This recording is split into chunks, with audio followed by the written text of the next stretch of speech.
You know the drill. Teams spend years hyping a game, pump millions into trailers, and then poof, it crashes harder than your PC during a patch day. Yeah, we are talking about games so bad they make you scream, "Are you kidding me?" into the void.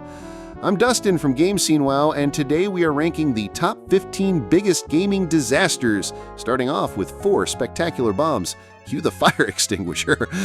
Game 15, Marvel's Avengers. First up is Marvel's Avengers, the game that somehow turned playing as Iron Man into filing taxes. Critics across the board said missions were boring, environments recycled, and hero abilities barely felt distinct. One reviewer on Reddit said it lacked basic mechanics and imagination, and that fixing it would take years of work. Metacritic aggregated reviews around a lukewarm 6 out of 10, and players complained the grind felt endless and unrewarding. The campaign was fine, but the live service endgame was a snooze fest.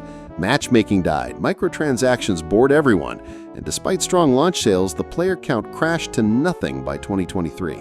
In short, brand power couldn't save this one. Marvel had the IP, but delivered a lifeless shell.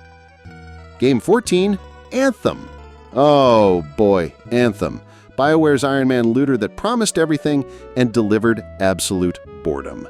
GamesRadar wrote that Anthem was empty, utterly frustrating, and genuinely made them sad. Reddit reviewers echoed that the movement felt great, but the rest was just repetition, rinse and repeat fetch quests with no fun. It launched with a staggering 60 Metacritic score, making it BioWare's worst reviewed game at the time. One commenter summed it up perfectly, saying the only real thing Anthem had was phenomenal flying. Everything else was a flop. So even though the jetpack mechanics felt awesome, the world was empty, the grind was shallow, and the game looked amazing, but did nothing. Game 13, Babylon's Fall. Now buckle up for Babylon's Fall, Platinum Games' live service disaster. This is the studio known for Bayonetta and Nier, yet they couldn't save this mess. Critics called it dull, repetitive, and ultimately forgettable. Destructoid praised the so-called coffin combos, but said the actual structure was mind-numbing quarter runs over and over, just remixed in slightly different paint jobs. Rock Paper Shotgun said beating arenas got you a rank, but no actual rewards. Brilliant. Literally pointless progression. Metacritic named it 2022's worst games. It peaked at 1,188 players on PC, then crashed to literally 1 within 2 months. Servers shut down less than a year after release. Babylon's Fall had potential, but the obsession with live service ruined it faster than any dragon ever could. Game 12, Battleborn. The game everyone forgot exists, mainly because Overwatch released 2 months before it. And yeah, timing is a curse. Despite unique art, humor, and clever hero design, nobody cared. The community died so fast you could hear the echo. One commentator bluntly said the game had decent mechanics, but poor timing and marketing murdered it. It was literally Battleborn versus Overwatch. Guess who won? Game 11, Redfall. Redfall. Arcane Studios went from Dishonored and Prey to making a vampire shooter that somehow made vampires boring. I mean, the AI is so bad, you could literally walk right up to enemies, stare them in the eyes, and they just stand there like they were waiting for a bus.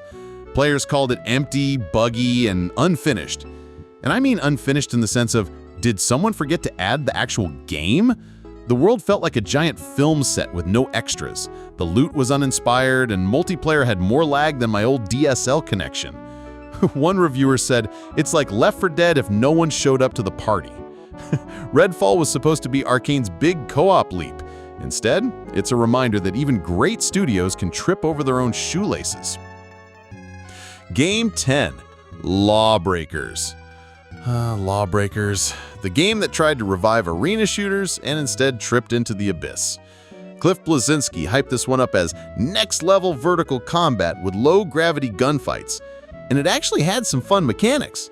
Problem was, nobody cared. It launched in a market already swarmed by Overwatch and PUBG, and it couldn't carve out a player base. I remember logging in and finding more tumbleweeds than teammates. One Steam review summed it up perfectly. This game died faster than my will to finish high school. The sad part? It wasn't a bad game mechanically. It just had no oxygen and a very crowded room. Game 9, Forspoken. Forspoken looked like it was going to be Square Enix's flashy new IP with magic parkour and a massive fantasy world. What we got was a tech demo with sass. The traversal was cool, sprinting, flipping, and zipping across the landscape, but the world felt empty and the dialogue became infamous overnight. "Gee, I'm talking to a cuff. This is so fucking cool," became a meme for all the wrong reasons. Reviewers called it visually inconsistent and emotionally hollow. One player said it best: "It's like someone made a AAA game in Unreal Engine, forgot to add the soul, and just shipped it. It could have been something special, but instead it was just awkward." Game 8, The Quiet Man. Oh, this game is special. And by special, I mean, what the hell happened here? It's part live-action FMV, part brawler, and for reasons no one understands, the first playthrough has absolutely no sound. None. No dialogue, no subtitles, just your confused ass staring at silent cutscenes trying to figure out the plot like you're in a fever dream. Square Enix later patched in sound, but by then the damage was done. Critics tore it apart for awful combat, nonsensical story, and the most baffling design decision in recent memory.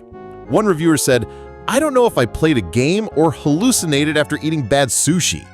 The Quiet Man didn't just flop, it became an unintentional comedy. Game 7, XDefiant. XDefiant, Ubisoft's attempt to make a punk rock Call of Duty? And I'm not joking, they actually called it that in marketing.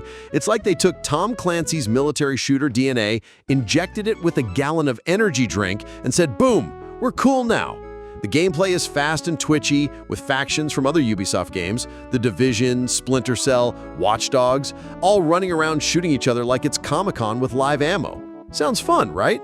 Well, the problem is, nobody knew who this was for. COD players said, why bother? And casual fans said, why is my gun glowing neon pink?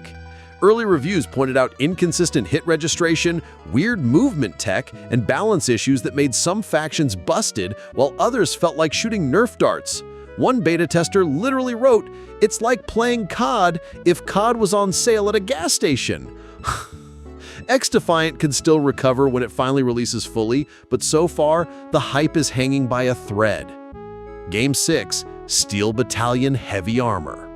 Now we're going back to 2012 and the glorious disaster that was Steel Battalion Heavy Armor.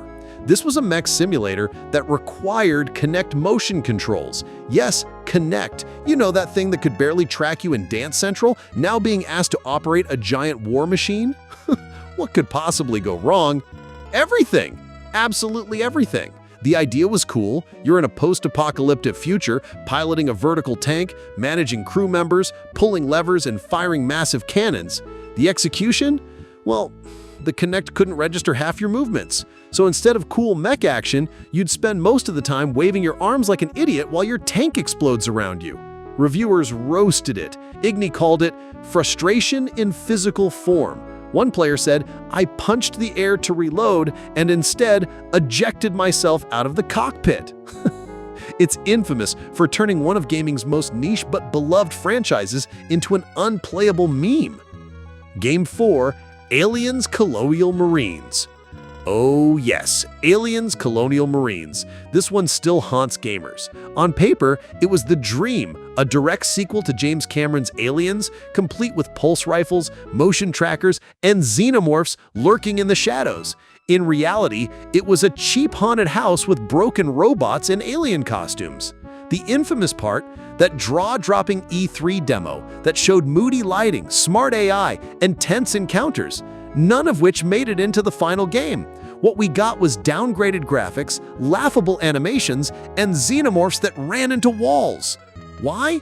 Turns out a single typo in the AI code, yes, one misplaced letter, broke the entire enemy behavior system. Reviews roasted it. One critic said, I'm not scared of these aliens, I feel sorry for them. Players called it a bait and switch, and lawsuits were actually filed over false advertising. The tragedy here, somewhere deep down, there was a good game idea, but Gearbox shipped it like they just wanted it off their desk. Game 4, No Man's Sky, launch version. Now before the fanboys grab pitchforks, yes, No Man's Sky today is amazing, but in 2016, oh buddy. This was one of the most overhyped launches in gaming history. Hello Games promised, Well, the galaxy.